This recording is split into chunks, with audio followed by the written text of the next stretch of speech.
Good afternoon everyone. Today we will discuss biotechnology related MCQs in part 1. So let's begin with this afternoon session.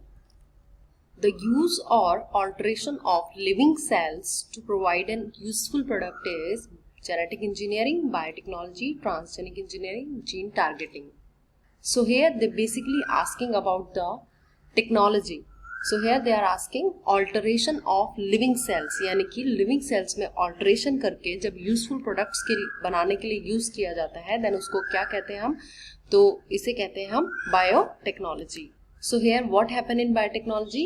Basically क्या होता है कि जो living organisms होते हैं, चाहे living organism ले लो या living cells ले लो, कोई भी लिविंग थिंग्स जो होगी उसके जरिए जब आप कुछ यूजफुल प्रोडक्ट्स बनाएंगे, डिफरेंट प्रोडक्ट्स बनाते हैं, तो हम उसको कहते हैं बायोटेक्नोलॉजी, क्योंकि उसमें बायो है प्लस टेक्नोलॉजी है. बायो मीन्स हो गया लिविंग बीइंग का यूज करके. क्लियर है? तो यहाँ पर जैसे फॉर एग्जांपल बेकिंग ब्रेड है ना, वो भी एक एग्जांपल है बायोटेक्नोलॉजी का. So here option B is correct.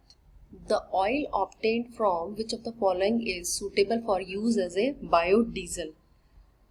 Mustard seed oil, asafoetida, cotton seed oil, all of the above. अब देखिए यहाँ पे पूछा गया है कौन सा ऐसा जो बायोडीजल के रूप में यूज किया गया है, ऐसा कौन सा ऑयल है. ठीक है, तो यहाँ पर देखिए मस्टर्ड जो सीड ऑयल है वो करेक्ट आंसर है. मस्टर्ड सीड ऑयल को एज ए प्लस डीजल के साथ ब्लेंड करके कौन से इंजन्स के रूप में, कौन से इंजन्स को चलाने में यूज किया जा सकता है? कंप्रेशन इग्निशन इंजन्स जो होते हैं उनको चलाने में मदद मिलती है, और ये बहुत ही अच्छा बायोडीजल प्रूफ हुआ है अभी तक का. ठीक है, अभी तक अच्छा माना गया है, इसका मतलब ये नहीं है कि ये अभी कमर्शियली यूज हो रहा है, बट पेपर्स में जो इसकी रिसर्च हुई है उसके अनुसार इसको मस्टर्ड सीड ऑयल को प्लस जो डीजल होता है उसके अंदर ब्लेंड करके जो कंप्रेशन इग्निशन इंजन्स हैं उनके लिए इसे सुटेबल बताया गया है, प्लस कोल्ड वेदर में ये ज़्यादा अच्छा माना गया है. The acid content in vinegar is सिरका, acetic acid, ascorbic acid, tartaric acid, citric acid. जो विनेगर के अंदर एसिड होता है that is acetic acid. Here option A is correct. The golden rice aimed at curing deficiency of vitamin A, vitamin K, vitamin D, protein. अब पूछा गया है यहाँ पे गोल्डन राइस जो है वो किस लिए बनाया गया था, किसकी डेफिशिएंसी को क्योर करता है. तो देखिए जो गोल्डन राइस था वो एक राइस की वैरायटी है and that produced through genetic engineering. And इसका क्या मेन मकसद था? To biosynthesize beta carotene. Beta carotene का जीन इसमें डाला गया था जेनेटिक इंजीनियरिंग की मदद से. तो बीटा कैरोटीन किसका प्रिकर्सर है? विटामिन ए का. तो यहाँ पर golden rice aimed at curing deficiency of vitamin A. Here option A is correct. In genetic engineering, a chimera is an enzyme that link DNA molecule, a plasmid that contain foreign DNA, a fungi, a virus that infect bacteria. अब देखो genetic engineering में पूछा गया है कि chimera क्या होता है. chimera क्या है? Basically a plasmid that contain foreign DNA. अब plasmid क्या होता है? plasmid क्या होता है कि एक circular small DNA, it is a piece of DNA, small circular shape का होता है दैट रेप्लिकेट इंडिपेंडेंटली, यानी इसका कोई ये अपने आप से रेप्लिकेट करेगा. ठीक है, एंड जो ये मेनली किस में होता है? बैक्टीरियाज में पाया जाता है, but also exist naturally in archaebacteria और sometime in eukaryotes such as plant और यीस्ट में भी होता है ये. ठीक है, तो प्लाज्मिड बेसिकली क्या हो गया? एक स्मॉल सर्कुलर शेप डीएनए हो गया जो इंडिपेंडेंटली रेप्लिकेट करता है. क्लियर है? अब उसके अंदर हम फॉरेन डीएनए डाल देते हैं रेप्लिकेशन के लिए. सपोज हमने फॉरेन डीएनए उसमें ऐड कर दिया है, उसमें हमने चिपका दिया है, तो वो जेनेटिक इंजीनियरिंग की मदद से आगे रेप्लिकेट करेगा, बहुत ज्यादा रेप्लिकेट करेगा. ठीक है, तो अब इसमें plasmid that contain foreign DNA को हमने कहा है chimera. So here plasmid containing a cloned gene is called as chimera. Option B is correct. A recombinant molecule is produced by joining together one mRNA molecule with DNA segment, two mRNA molecule, one mRNA with tRNA segment, 2 DNA segment. तो देखिए यहाँ पे हमें clear करना है जो recombinant molecule होता है that is related with the DNA, यानी डीऑक्सीराइबोस न्यूक्लिक एसिड. ठीक है, तो जब 2 डीएनए सेगमेंट्स जुड़ते हैं तो हम उसको कहते हैं रिकॉम्बिनेंट मॉलिक्यूल. ठीक है, या आरडीएनए भी बोल सकते हैं हम उसको। RDNA means recombinant DNA molecule या फिर recombinant DNA. So here correct option is D. An ideal vector size used in biotechnology less than 1 kb, less than 10 kb, less than 11 kb, less than 100 kb। तो यहाँ पर option होगा कि जो idol vector size होता है जो use होता है वो लेस देन 15 kb। सो यहाँ पर ऑप्शंस में आपको बी करेक्ट है। So here option B is correct. और एक बार हम देख लेते हैं वेक्टर क्या होते हैं। वेक्टर्स अभी मैंने बताया था, जो भी प्लाज्मिड होता है या कॉस्मिड होता है। प्लाज्मिड जो होता है नेचुरली बैक्टीरिया के अंदर होता है, ऑटोनॉमसली रेप्लिकेटिंग बॉडी होती है, अपने आप से रेप्लिकेट होती रहती है, ठीक है। तो ये बेसिकली व्हीकल का काम करता है फॉरेन डीएनए के। अगर हमें कोई प्रोड्यूस करना है सेल के अंदर, कोई सपोज हमें इंसुलिन प्रोड्यूस करना है, तो इंसुलिन का जीन हम क्या करेंगे, प्लाज्मिड वेक्टर में डाल देंगे। So they can easily autonomously replicating body है, तो अपने आप से ही वो कंटिन्यूसली रेप्लिकेट करेगी और उस इंसुलिन को जो प्रोडक्ट है वो हमें बहुत ज़्यादा क्वांटिटी में इजीली मिल जाएगा। तो यहाँ बेसिकली प्लाज्मिड जो होता है बायोटेक्नोलॉजी में यूज होता है और इसे वेक्टर बोलते हैं हम। Which of the following is not commonly used as a vector? Artificial chromosome, cosmid, fungicide, plasmid. तो यहाँ ऑप्शन में C, fungicide is not used as a vector. Fungicide क्या है? This is a chemical compound है, ठीक है, जो कि फंजाई को, यानी कि जो आपकी फंगाई होती है उसको या उसके स्पोर्स को किल करने में यूज किया जाता है जिस केमिकल को, ठीक है। तो fungicide is not a vector, while artificial chromosome, cosmids and plasmid can be used as a vector. They are basically vectors, ठीक है। और कॉस्मिड क्या होता है? हाइब्रिड प्लाज्मिड को ही हम कॉस्मिड बोलते हैं। Artificial chromosome also used as a vector in biotechnology. So here option C is correct. The plasmid used to transfer gene in plant. अब पूछा गया ऐसा कौन सा प्लाज्मिड है जो कि जीन ट्रांसफर का काम करेगा प्लांट्स के अंदर? टीआई प्लाज्मिड, इको R1 या PBR 332 या पक 18। तो देखिए यहाँ पे जो प्लाज्मिड है वो पूछा गया बेसिकली, यहाँ पर है option A is correct, Ti plasmid यानी tumour inducing plasmid. This Ti plasmid mostly found in pathogenic species of agrobacterium, ठीक है। स्पीशीज कौन सी हो गई इसमें? एग्रोबैक्टीरियम, ट्यूमिफेशियंस और राइजोजीन्स। यही जो ट्यूमर इंड्यूसिंग प्लाज्मिड होते हैं वही ये किसके हैं? एग्रोबैक्टीरियम बेसिकली के पैथोजेनिक स्पीशीज के प्लाज्मिड है, और वही बेसिकली यूज होते हैं। जो जीन ट्रांसफर किया जाता है एग्रोबैक्टीरियम से वो कहाँ जाएगा? सीधे प्लांट में, ठीक है। तो यहाँ पर कौन से प्लांट बेसिकली किस प्लाज्मिड का यूज होगा? तो आप बताएंगे टीआई प्लाज्मिड यानी tumour inducing plasmid. Which of the following is true? A vector should have an origin of replication. A vector should have selectable marker.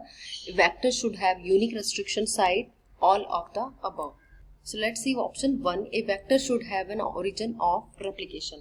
तो ये बिल्कुल करेक्ट है। जो वेक्टर होता है यानी प्लाज्मिड जो होता है उसके अंदर एक पर्टिकुलर, जो प्लाज्मिड के अंदर क्या होगा, एक पर्टिकुलर सीक्वेंस होती है, उस सीक्वेंस को ही हम कहते हैं ओरिजिन ऑफ रेप्लिकेशन। वहां से बेसिकली रेप्लिकेशन स्टार्ट होता है। तो it should be present in vector. तो option A is correct. Now option B, a vector should have selectable marker. तो ये भी एक जरूरी है, वेक्टर के अंदर एक सेलेक्टेबल मार्कर होना चाहिए। सेलेक्टेबल मार्कर का क्या मतलब हो गया कि अगर उसमें कोई, वैसे तो मोस्टली जो सेलेक्टेबल मार्कर होते हैं वो एंटीबायोटिक रेजिस्टेंस होते हैं। अगर कोई सेल हम ट्रांसफॉर्म कर रहे हैं तो अगर उसको उस पर्टिकुलर एंटीबायोटिक में रखा जाएगा तो वो इजीली डिस्ट्रॉय नहीं होती है, यानी कि वो सेलेक्टिवली उसमें मार्कर है, प्रेजेंट है, उसमें एंटीबायोटिक रेजिस्टेंट जीन है, तो वो ट्रांसफर हो गई है, ट्रांसफॉर्म हो गई है। क्लियर? तो बेसिकली जो सेलेक्टेबल मार्कर होता है वो रेजिस्टेंट, एंटीबायोटिक रेजिस्टेंट जीन होता है बेसिकली उसमें। तो वो हमें ट्रांसफॉर्म्ड सेल के बारे में इजीली बता सकते हैं कि कौन सी सेल हमारी ट्रांसफॉर्म हुई है और कौन सी हमारी सेल्स नहीं हुई है, ठीक है। A vector should have a unique restriction site. This is also true, vector should have a unique restriction site. Unique restriction sites जो होती हैं वो बेसिकली किसके द्वारा रिकॉग्नाइज की जाती है? रेस्ट्रिक्शन एंजाइम के द्वारा, ठीक है। So option all of the above is correct here. The disease caused by Agrobacterium tumefaciens in plant is anthracnose, crown gall, less spot, crown gall. So here option D is correct. जो Agrobacterium tumefaciens है that causes Agrobacterium disease caused by the disease caused by Agrobacterium tumefaciens in plant is anthrax, crown gall, less spot, crown gall. So here option D is correct. जो Agrobacterium tumefaciens है, that is a bacteria, rod shaped bacteria होता है basically, and this is gram negative bacteria, mostly found in the soil. So ये कौन सी disease cause करता है? ये cause करता है crown gall. इसमें tumor formation हो जाता है, ठीक है, ये tumor formation cause करता है plants के अंदर. So here you can see this is the tumor formation or crown gall disease in plants that is caused by Agrobacterium tumefaciens bacteria. The enzyme used for amplification of DNA during PCR, PCR means polymerase chain reaction, is commercially obtained from RNA polymerase, tag DNA polymerase, DNA polymerase या DNA ligase. So basically tag DNA polymerase है, that is very thermostable, यानी कि जो high temperature पे भी ये काम करता है, ठीक है. और टैग डीएनए पॉलीमरेज का बेसिकली काम क्या होता है? एम्प्लीफिकेशन ऑफ डीएनए, ये कॉपीज बनाता है डीएनए की पीसीआर मशीन में. पॉलीमरेज चेन रिएक्शन जो होती है आर्टिफिशियली हम यूज करते हैं, डीएनए को बहुत ज़्यादा एम्पलीफाई करते हैं, ठीक है. तो यहाँ जब डीएनए को हम एम्पलीफाई करेंगे, स्मॉल पीस ऑफ डीएनए को बहुत ज़्यादा अमाउंट में एम्पलीफिकेशन होती है, यानी कि बहुत ज़्यादा तादाद में उसे बनाया जाता है, उसकी क्वांटिटी बनाई जाती है, तो जहाँ पर हम यूज़ करेंगे टैग डीएनए पॉलीमरेज, ठीक है. तो ये बेसिकली किस बैक्टीरिया से आइसोलेट हुआ था? थर्मस एक्वाटिकस, ठीक है. सबसे पहले से आइसोलेट किया गया था थर्मस एक्वाटिकस 1976 में, ठीक है. तो यहाँ पर ये बेसिकली बैक्टीरिया जो होता है tag DNA polymerase, it is A thermostable, ये आपको याद रखना है. थर्मोस्टेबल क्यों? क्योंकि ये बहुत ज्यादा हाई टेम्परेचर पे काम करता है, क्लियर है. और ये कहाँ पर यूज होता है? पीसीआर यानी पॉलीमरेज चेन रिएक्शन में यूज होता है for amplification of DNA. So here option B is correct. Somatic cell therapy include transfer of a gene, particularly in cell-forming blood cells, cell-forming other cells, cell-forming the body of an organism या gametes. तो देखिए जो somatic cell therapy है वो basically क्या होता है उसके अंदर, ये क्या करती है basically somatic cell therapy? Placement of a human gene into a living person somatic cell, ठीक है. ये क्या कर इस थेरेपी के द्वारा क्या करते हैं? जो सोमैटिक सेल थेरेपी है उसमें क्या होता है कि इस थेरेपी के जरिए हम जीन्स को ट्रांसफर करते हैं, किसमें? सोमैटिक सेल्स में ओनली, ठीक है. जो ह्यूमन बीइंग है उसके सोमैटिक सेल्स में ही. सोमैटिक सेल्स का मतलब क्या हो गया कि जो आपकी बॉडी को बनाती है, ठीक है, somatic cells, not gametic cells और सेक्स सेल्स की बात नहीं हो रही है, यहाँ ओनली सोमैटिक सेल्स की बात हो रही है. So here option C is correct. Somatic cell therapy involve the placement of particular gene into a body somatic cells only. Body somatic cells, body के somatic cells में ही डाला जाएगा, ठीक है. तो option C is correct. Cell forming the body of an organism. Humulin is a antibiotic produced in bacteria, hormone produced in fungi, human insulin produced in bacteria, human insulin produced in fungi. So here option C is correct. Humulin is a human insulin, ठीक है, that is produced in bacteria through recombinant DNA technology.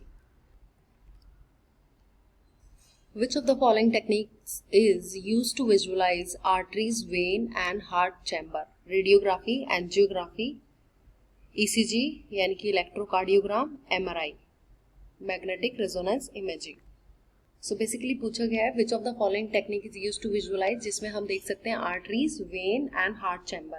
तो basically angiography क्या है? एक medical imaging modality, एक technique है that is used for visualization of lumen of your blood vessels, like particularly in arteries, vein and heart chambers, ठीक है. तो यहाँ पर हम बेसिकली क्या देखते हैं? Arteries, vein and heart chamber के ल्यूमन को बेसिकली स्टडी किया जाता है with the help of angiography technology.